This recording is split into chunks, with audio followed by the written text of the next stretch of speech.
Hello, hello, and a warm welcome to you. I am so excited to finally be able to share with you all this ultimate adjustment and repair playbook. I want to congratulate you. You've made an excellent choice to join us here, and I'm really impressed that you're willing to put in the time and the effort and the energy and the money to continue your educational goals.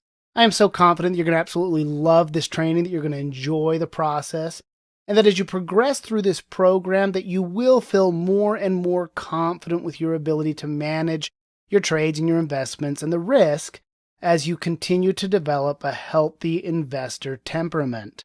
Now, the Ultimate Adjustment and Repair Playbook can be a very powerful tool to help you along the way as you forge your path towards reaching those goals.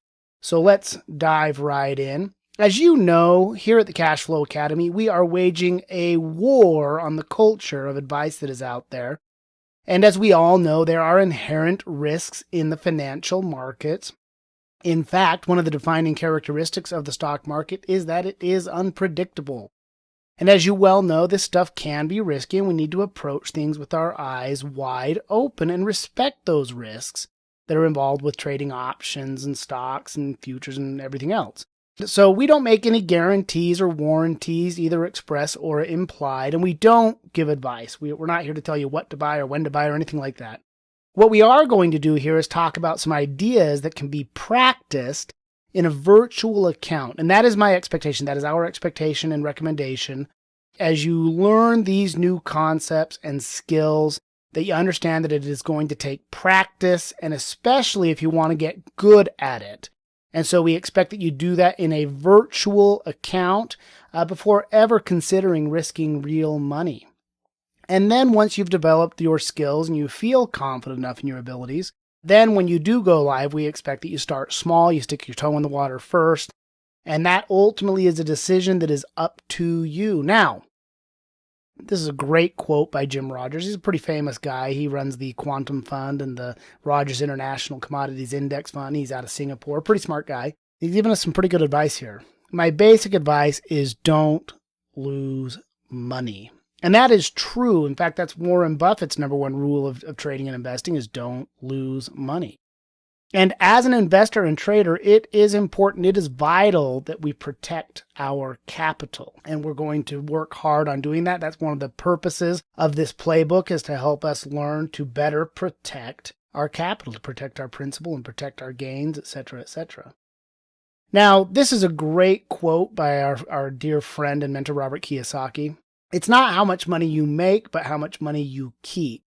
How hard it works for you, and how many generations you keep it for. And what I find is it's really not that uncommon to have the desire to make money and to try and get that wealth. That's not that uncommon of a desire. But what I find is relatively uncommon, and what impresses us so much about the members of the Cash Flow Academy, is that they're willing to put in the time and the effort to build that education, so that they learn how to do things. And if we can embrace that spirit from this quote, that we will work hard on learning how to keep our money and how to make it work harder for us, then we might have a chance at creating something that's generational, something that might leave a legacy for us. And so that's going to be something we aspire to and work hard towards, and we continue to work diligently as we progress and pursue our educational goals. Now, I love this quote by the old ball coach, Bear Bryant. You might recognize that famous houndstooth hat. We all know that offense sells tickets, but it is defense that wins championships. And I hear lots and lots of folks out there talking about how to make money, how to get rich in the financial markets. They're always selling the dream. They're always talking about the offense, how much money you can make. But nobody ever really sits down and talks in sincere honesty about the defense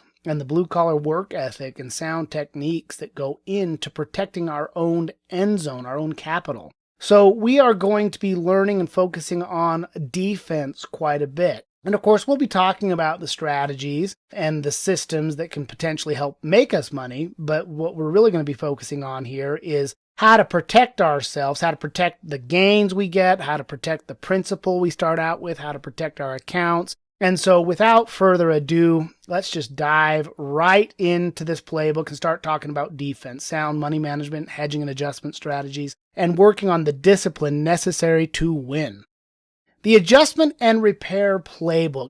I can't tell you how excited I am about this. This is a playbook, and what we're going to be covering is we're going to be covering 5 strategies. And as we go through these 5 strategies, each strategy is going to get its own section, its own video training, its own quizzes, etc., etc. And we're going to start out with a core strategy that you all probably have heard of, that we talk about quite a bit in the Cash Flow Academy and the Mentor Club, is the naked puts. And we're going to talk about how to build naked puts properly, how to manage naked puts when they go well for us, how to lock in those gains. We're going to learn how to do things like roll naked puts, how to hedge naked puts, how to close them out with stop losses, how to adjust the position if necessary. And you're going to become more confident in that ability to execute naked puts. You're going to practice them in the virtual account, and you're going to get good at it, and you're going to have a much better understanding of what to do when things go well and what to do when things don't go so well. And we're going to take that knowledge that we have built with naked puts, and we're going to parlay that into our second section, which is the dynamic stock. Now, we can use the first section, the naked puts, on how to acquire the stock. We can do the naked puts either for cash flow, or we can actually do it to acquire a position. And then once we own the stock, we're going to have a whole section on how to manage a stock position, how to go about using things like stop losses, how and where to place those, how to use protective puts. If you want to buy protection, you can buy insurance on your stock holdings, how to write covered calls for cash flow income to get paid more if you want to sell the asset, and also how to use covered calls for defense. We're going to be teaching you how to use protective call rights, which is a fantastic strategy for stock ownership. And then we're also going to talk about how to use the defensive caller, which is where we combine those two, where we sell the covered call, take the premium that we get paid, and turn around and buy the protective put. And you're going to learn those skills. You're going to learn how to write callers, how to defend a position around an earnings announcement, and how to use the options to cover your asset and to hopefully help you generate more income and cash flow. And that whole thing goes into what we call the cash flow cycle, which is where we sell the put to acquire the stock. Once we own the stock, we write the covered calls. If we get called out, we turn around and start selling the naked puts again, start to acquire the stock. And we try to keep a cash flow compounding cycle working for us. Once we focus on those 2 sections, the naked puts and the dynamic stock, we'll move on and we'll start talking about how to use leverage. We're going to talk about how to use long calls in the 3rd section, how to speculate on directional movement using call options, using a bit of leverage, and how to repair and adjust those trades when they go for us, how to lock in gains, how to reduce risk, how to turn them into spreads or calendar spreads, how to turn them into ratios and protect them if the trade goes against you, even using stop losses and those types of things. So we're going to really get good at dynamic long calls. We're also going to be working on long puts for the bearish side of the market. We're going to do the exact same things. We're going to learn how to properly buy the long puts and speculate, how to use some leverage safely and intelligently, what to do if the trade goes for you, how to lock in the gains or adjust or reduce the risk on the trade, what to do if the trade goes against you, how to put in proper stop losses, how to ratio the trade if it goes against you, how to convert those into spreads, etc., etc. And you're going to learn how to adjust and repair long calls and long puts in sections 3 and 4. And then in the 5th section, this is really kind of a special section where you're going to get kind of a 3, maybe a 4-for-1 special, where we're going to learn how to do bull put credit spreads. We're going to learn how to do bear call credit spreads. We're going to learn how to combine those into iron condors and into butterflies. And so that credit spread section it's a really robust section. It's probably the biggest section of all of these, because we're going to be covering the bullish strategies, the bearish strategies, the neutral strategies, all built around credit spreads. And you're going to enjoy this process. You're going to learn a ton. And I'm so excited about what we're going to be covering. And we've got some things to really help you along the way. One of the things we'll be laying out with each section, with each strategy, is how to use some rules and guidelines and criteria to keep us safe. Now, these will be rules that you develop. I'm going to call them guidelines because I'm not going to tell you what to do. We're going to talk about what proper guidelines are, what best practices might be, and what kind of criteria we might look for. And then it's up to you to take those and turn them into your own personal guidelines, your own personal rules that match your personality, your temperament, your goals, your account capital that you're working with, etc., etc. And you're going to try and customize those for yourself. And these are some of the things we'll be working on. Core strategy criteria, where when we learn a strategy, we're going to learn best practices, some guidelines and rules to help keep us safe. We'll be discussing essential position sizing guidelines and money management, how much risk is acceptable based off of some best practices ideas. Again, I'm not going to tell you how much to risk or what to do, but we're going to talk about the pros and cons of good money management, what's proper position sizing, and how to keep our emotions out of the equation by being systematic and disciplined about it.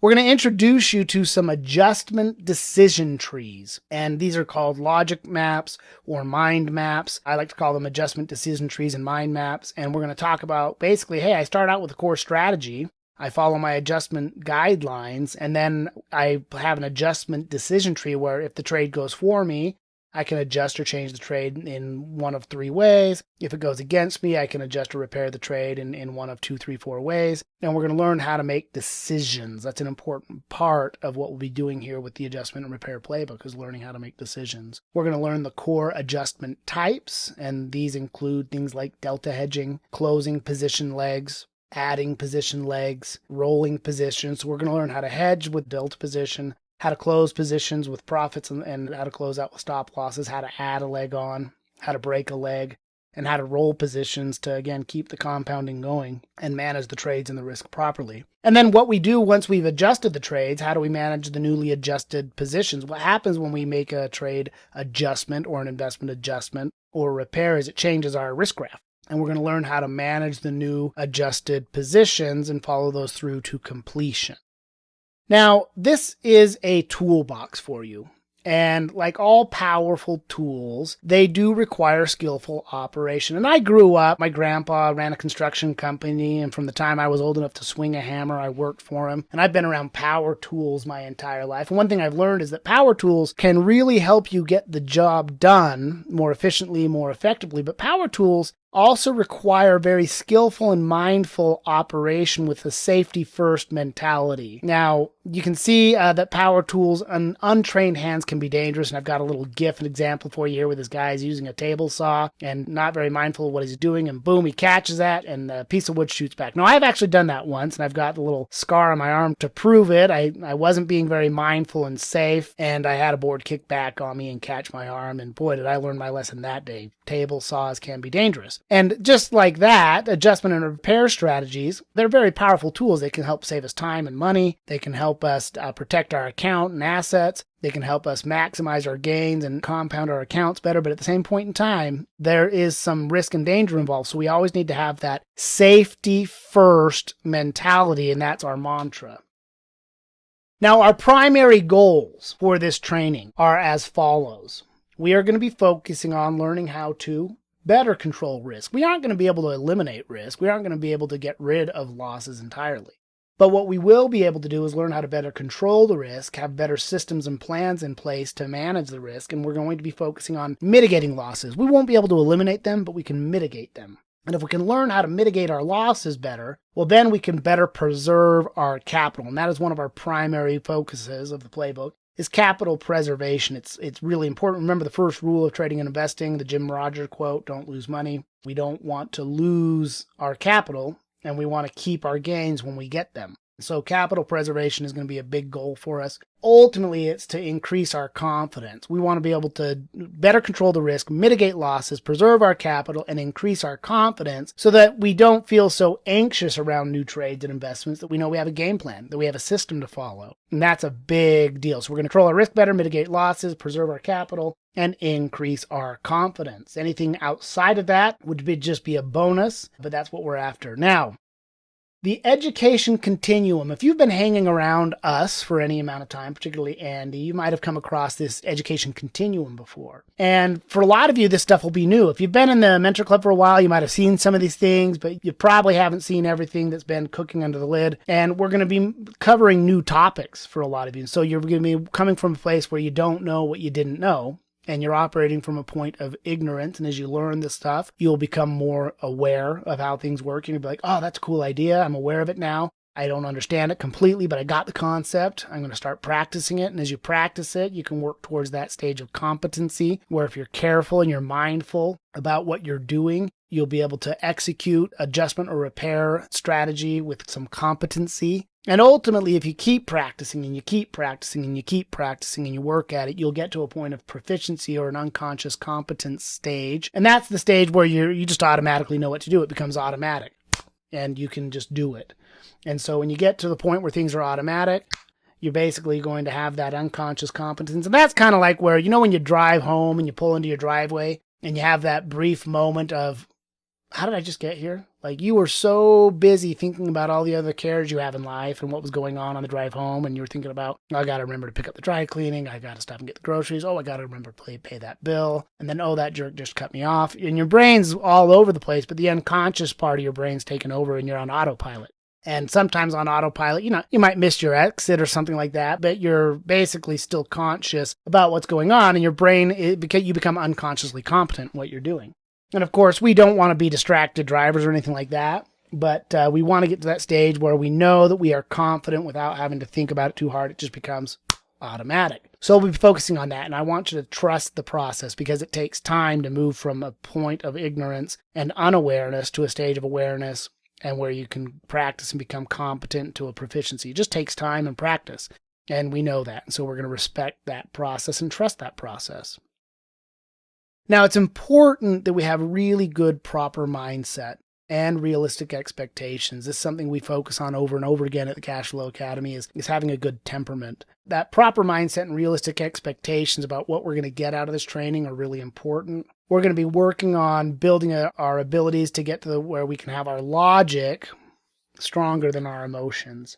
And we want to develop our temperament in the way where we're not making impulsive decisions based off of emotion. So our realistic expectations are, look, adjustment and repair strategies do not make us impervious to losses. Yes, we will be able to take trades and even avoid losses sometimes, mitigate or reduce losses, but we aren't always going to be able to make that trade break even for us or avoid the loss. So we need to understand that, I can take the adjustment to reduce the loss or mitigate the loss, but I still might have a small drawdown on the account. And if we can keep those losses small, then what that means is when we have the income trades, the capital gains and the compounding cash flow type strategies, that they're going to do better for us. Now, what adjustments can do is help us increase that level of control that we have over the size and the frequency of losses. So we can reduce the size of the losses and maybe change how often we lose and reduce the frequency of losses. And the whole point of that is to get the compounding gains and the capital gains and things working for us more effectively, more efficiently, because we learn how to mitigate the downside. Of course, there are limitations to what adjustments can do for a position, and effectiveness can and will vary, and not every trade can be fixed. And adjustments sometimes simply don't work. The options aren't quite suitable for what we're trying to accomplish, etc., and market conditions may be challenging. So results are going to vary. And as long as we understand that going in, I think we'll be in good shape. Again, we're trying to get to where we function off of logic over emotions, that we have realistic expectations, that we understand that we are not impervious to loss, that we don't want to overthink things in that regard. And again, if we can reduce the size and frequency of losses, that will be a worthy goal for us. And just understand that there's limitations to how effective any adjustment or repair strategy can be. Now, adjustment and repairs, I think this is a fair analogy. They're really quite analogous to the martial arts. It's more of an art than it is a science. And I've studied a little bit of martial arts in my time. I've studied Aikido, which is the martial arts, which means to blend energies. And I know that Andy has studied Jiu-Jitsu extensively. And I'm going to show you a little GIF here and an example, where the idea is to adjust or blend our positions with the market. And so as the market price action reveals itself, we can make an adjustment and try to go with the flow. So what you see here is this is an Aikido example where the gentleman goes and throws the strike, and then that momentum and energy is used against him, where she gently assists him to the ground by blending her energy with his and making that throw. And when he comes back at her, she kind of rolls with it. So really part of what we're going to be learning how to do is roll with the punches. And how to, if we thought the market was going to go up, instead it starts going down, we can make an adjustment. We can add a leg or take a leg off or change the trade in a way that it will go with that bearish momentum. Or vice versa, if we had a bearish movement and then the market starts moving right back up, rips back up, we'll be able to remove a position or add a position or do something to go with that movement. And so it's trying to work with what the market throws at you and trying to get good at going with the flow. We're not going to be perfect at it. Every once in a while, we'll get whipsawed where the market moves down and we have to make that adjustment. We have to go with it. And then if it turns around and reverses against you, you'll have to pull it right back off. And again, we're just going to try to work towards a little bit of a Zen type state where, hey, it doesn't matter if it goes up, down, or sideways. We can go with the flow and change our posture and use that market momentum to help assist us. And again, this is a good example of how to use that energy and go with that energy. Now, I grew up watching all those martial art movies. And again, I've studied it a little bit myself. I've enjoyed that process. Growing up, I was a huge Bruce Lee fan. And I love this quote where Bruce Lee is looking into the camera and he says, "Empty your mind. Be formless, shapeless, like water." Now you can put water in a cup. It becomes the cup. You can put water into a bottle. It becomes the bottle. You put it into a teapot. It becomes the teapot. Now water can flow or it can crash. Be water, my friend. We are going to learn to be more like water, where we can have a bullish posture and belief and open a position based off of our expectation that the market price is going to rise. And then if it does not move in the direction we thought, if it moves sideways or down, we can be like water. We can flow and adjust and be like water and be fluid in our motions as best we can. So be water. We're going to be focusing on that. Now, all of the trade adjustments that we have available to us, there really are 6 choices that we can boil it down to. We have long stock. That's a bullish posture, bullish bias. We can buy stock at any increment, any number of shares we want. We can also short sell stock, and that's a bearish bias. And so we can use long stock as a primary position. We can use short stock as a primary position. We can also use those as adjustment or repair strategies. I could use long stock to hedge out a bear call spread, for example, or I could use short stock to hedge out a bull put spread.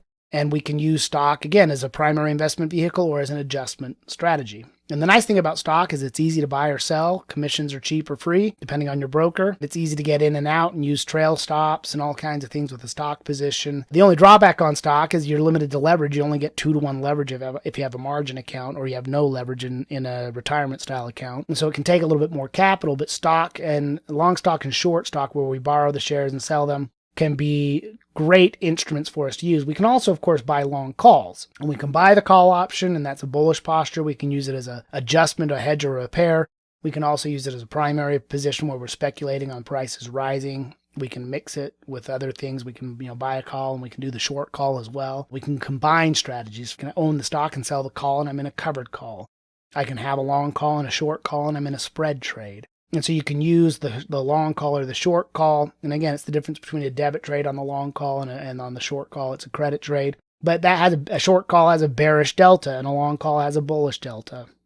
A long call has a negative theta time decay. A short call has a positive theta time decay. And we can do the same thing with puts. We can buy the long put. We can speculate to the downside. I could use the long put to protect my stock position. I could use the long put to speculate on the bearish side with some leverage. I could use the long put to really adjust or repair another strategy. So anything you got there, and same thing, I can use the short put. We're going to start out learning the naked put, how to sell puts to acquire the stock.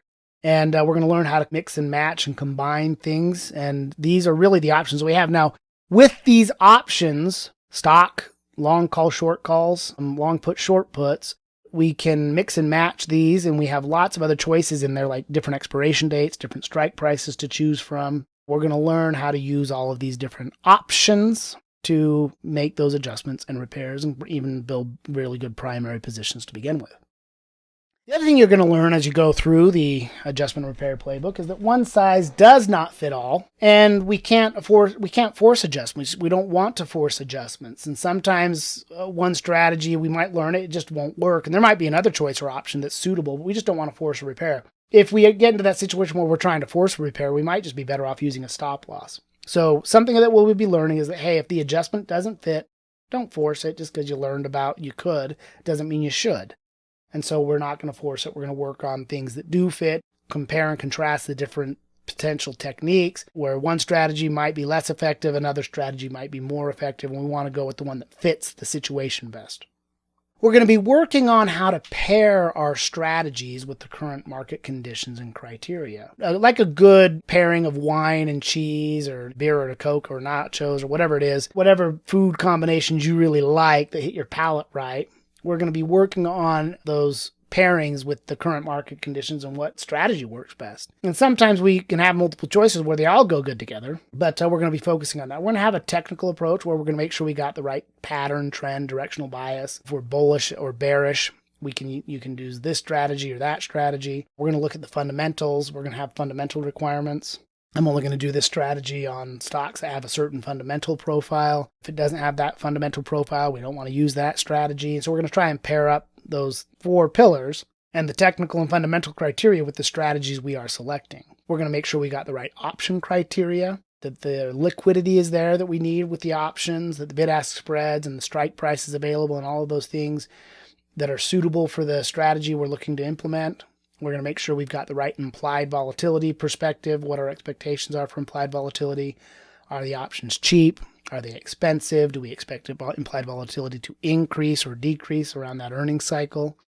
And of course, we want to make sure we're matching the strategies we choose and what we're trying to implement, that it just goes with our goals and objectives. If I'm trying to grow, an account aggressively, maybe I'm using growth strategies. And if I've got a big account already and I'm just trying to compound things, we can go with the compound. If I've got patience and I want to work on a long-term compounding strategy, we just want to make sure that the strategies we are selecting and pairing with the market actually match our goals and objectives so we can reach them better. As you learn each adjustment technique, each strategy, there's going to be multiple applications, and we're going to map things out. We're going to create kind of that mind map, logic tree or decision tree, and every strategy, there's multiple applications. Like, hey, we can do this with long-term investments. We can do it on our core stock positions, where we can own that stock long-term that we believe in, that pays a dividend, for example, that we could write covered calls on and buy protected puts on and hold that thing long-term.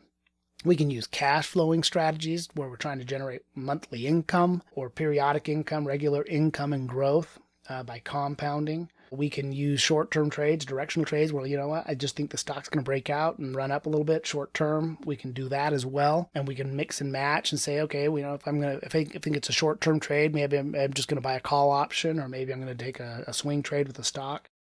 We can do this on stocks and ETFs and even other instruments as well, where we're going to learn how to implement those. There's a lot of different option strategies we can implement. We could be focusing on credit spreads or condors or anything of that nature. Directional trading, anywhere. And I don't love day trading. You can do it. It's like a job. But directional trading, like swing trading and position trading, where you're looking for intermediate movements. You may not want to hold something long term, but you're just trying to trade with the trend. The trend is your friend. And then non-directional trading, where we don't really care which way it goes, up, down, or sideways. We just focus on the cash flow, the compounding. And so we're going to be working on that. And again, for each strategy that we implement, if it's long stock position or credit spread, we have a unique adjustment and repair technique for each strategy, and we're going to map those out. We have created a really cool strategy matrix for you, and this is the 5 core strategies that we're going to be working on. We have the naked put, the long stock, the covered call, long put, credit spreads, bear call, credit spreads, and then we can mix those to iron condors and even butterflies. And we've kind of mapped these out where you can see, okay, well, this is a credit strategy or a debit strategy, and we can say whether or not you should use it based off of your directional bias. If you're really, really bullish, you're going to match up the strategy. So you see, like we're going to be using this little +1, +2, +3 bullish ranking. It's just determining how bullish our bias is. So if we're really, really bullish, we're going to call ourselves a +3 bullish. And if we're, cautiously bullish, we're going to call it a +2 bullish. If we're just a little bit bullish, we're going to call it a +1. If we're neutral, we don't really have a directional bias, we're going to go neutral strategy. If we're super bearish, it's going to be a -3 bearish ranking. If it's modestly bearish, we're going to use a -2 bearish ranking. And if it's just a little bit bearish, we're going to use a -1 bearish ranking. And the idea here is if it's an N, that means no, don't use the strategy with that directional bias. M means maybe and Y means yes. So for a naked put, for example, we probably don't want to use the naked put if the directional bias is super bearish, but we could possibly maybe do it if it's modestly bearish, and we can certainly do the naked put if it's just kind of bearish. We can also do it when it's neutral, when it's bullish 1, bullish 2, or bullish 3. We could use it across those conditions and criteria, technically speaking. And then we also have these over here where it tells us what our directional is. Delta would be positive. Theta, if we did a naked put, would be positive. Our volatility expectation would be a negative vega. The primary Greek for a naked put, we're focusing on a theta strategy, so we're going to categorize the strategy. Hey, naked puts, it's a theta strategy primarily, and the biggest risk component's bearish delta if the stock market moves against it.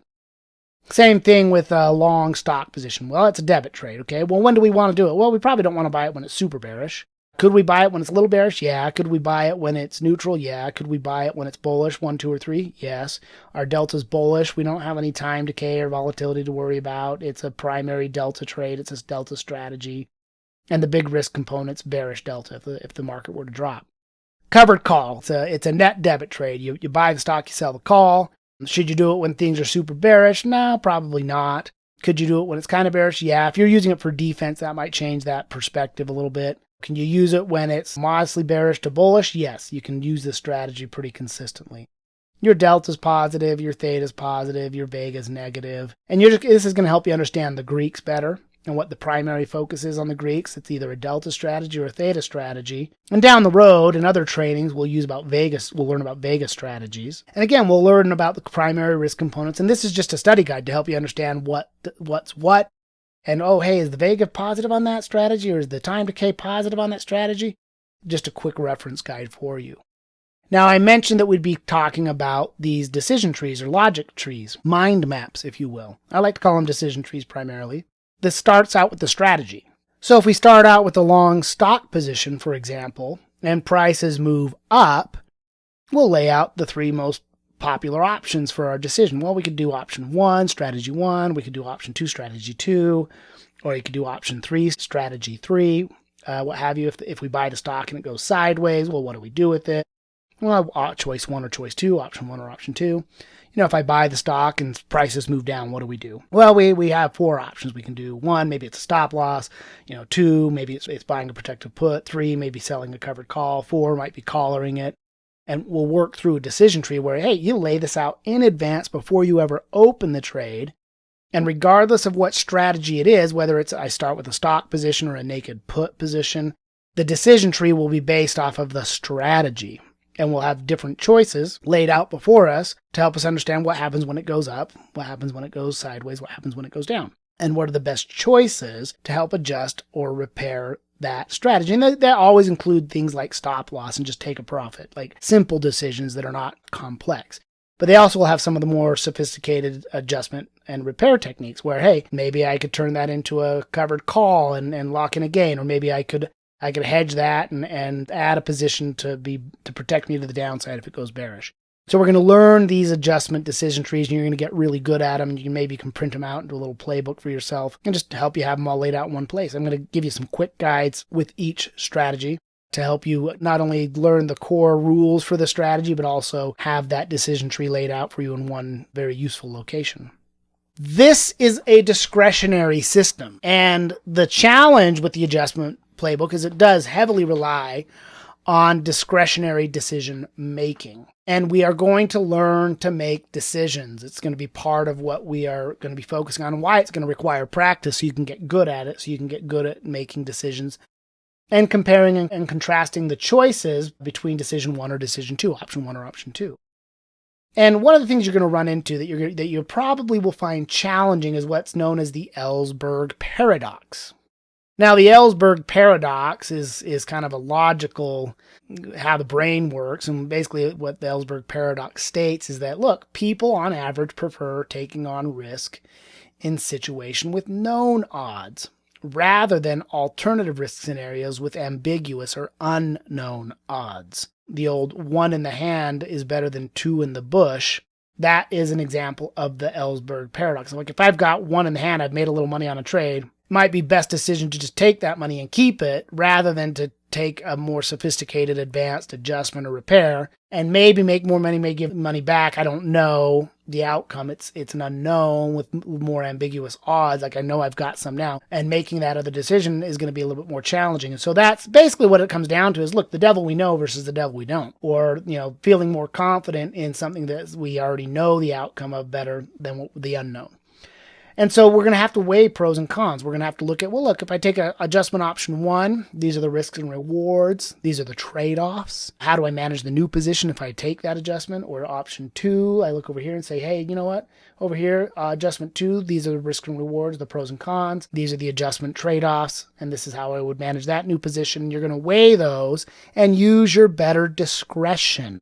So yes, this system relies on you learning to use the gray matter between your ears, use that big brain of yours, to make decisions. And the best way to get good at making decisions is to practice them.